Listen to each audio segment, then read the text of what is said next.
University మంచి భవిష్యత్తు కోసం తెలుగు విద్యార్థులు ఇష్టపడే యూనివర్సిటీ. కాల్ 9059052378 9059052379.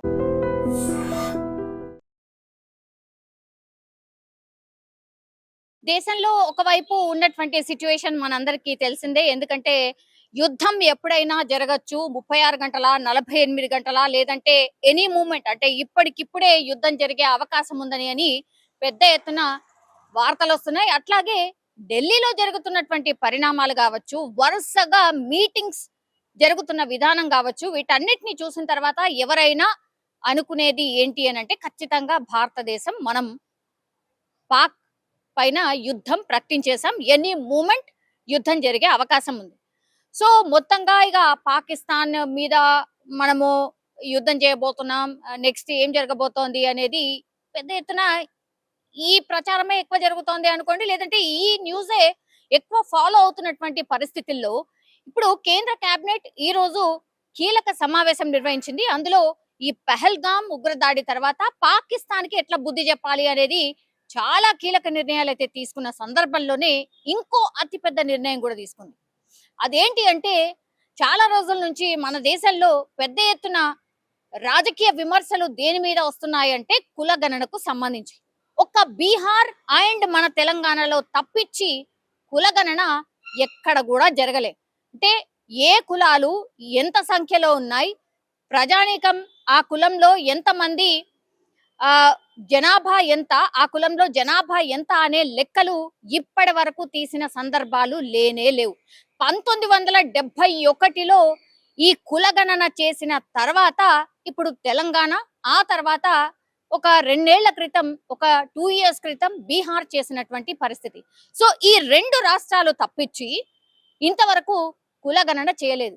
చాలా సందర్భాల్లో ఇక్కడ ఉన్నటువంటి అధికార పార్టీ కాంగ్రెస్ సవాల్ చేసింది, ఒక్కసారి కులగణన చేసి చూడండి, మేము రోల్ మోడల్ అవుతాము దేశం అంతటికి కూడా, కులగణన చేసే దమ్ముందా మీకు అని బీజేపీని క్వశ్చన్ చేసిన సందర్భం. అట్లాగే రాహుల్ గాంధీ స్వయంగా చాలా టైమ్స్ మాట్లాడినరు, కులగణన చేసి తీరుతాం, దేశవ్యాప్తంగా కులగణన చేసేటటువంటి ఏకైక పార్టీ కాంగ్రెస్ పార్టీ, ఇంకా మిగతా పార్టీలకు అంత చిత్తశుద్ధి లేదు, ఎందుకంటే మీకు అందరి ప్రజల మీద ప్రేమ ఉండదు, కేవలం కొంతమంది మీరు అనుకున్న వాళ్ళ సోకాల్డ్ వాళ్ళ మీదనే మీకు ప్రేమ ఉంటుంది, వాళ్ళ గురించే మీరు ఆలోచిస్తారు అని రకరకాలుగా రాజకీయ విమర్శలు చేసుకున్నాయి.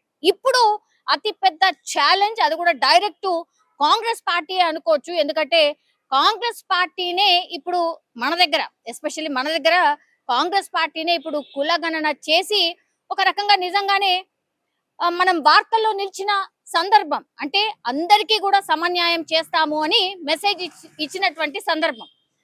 కానీ ఇప్పుడు దేశవ్యాప్తంగా మేమే కులగణన చేసేస్తున్నాము, కులగణన చేస్తాము జనాభా లెక్కలతో సహా అని అతి పెద్ద బ్రేకింగ్ ఇప్పుడు కేంద్రం అయితే ఇచ్చినటువంటి పరిస్థితి అయితే కనిపిస్తోంది. ఇప్పుడు దేశవ్యాప్తంగా ఓన్లీ రాష్ట్రాలు కాదు, దేశవ్యాప్తంగా కూడా జనాభా ఎంత, అట్లాగే కులాల వారీగా జనాభా ఎంత అనేది కూడా ప్రతి రాష్ట్రానికి సంబంధించిన లెక్క తేలబోతోంది. నిజం చెప్పాలంటే కూడా 1971 ఏడా, 2025 ఏడా, అప్పటి నుంచి ఇప్పటి వరకు కూడా కేవలం రాజకీయంగా మేము అది చేస్తాం ఇది చేస్తామని చెప్పాయి తప్పించి, ఒక బీహార్ అండ్ మన తెలంగాణ రాష్ట్రం మాత్రమే అన్నిటికీ అతీతంగా ఎవరిని పట్టించుకోకుండా కులగణన చేసింది. సరే, కులగణన చేసిన తర్వాత రకరకాల విమర్శలు వచ్చినాయి, మా లెక్క ఇంత, మా లెక్క అంత, అట్లెట్లా తగ్గింది, మీ లెక్క ఎట్లా ఎక్కువ ఉంది, ఈ విమర్శలు అయితే డెఫినెట్లీ వచ్చాయి. కానీ ఇప్పుడు ఏమైపోయింది అంటే ఆ కొద్ది కాలం మాత్రమే ఆ చర్చ నడిచింది. ఆ తర్వాత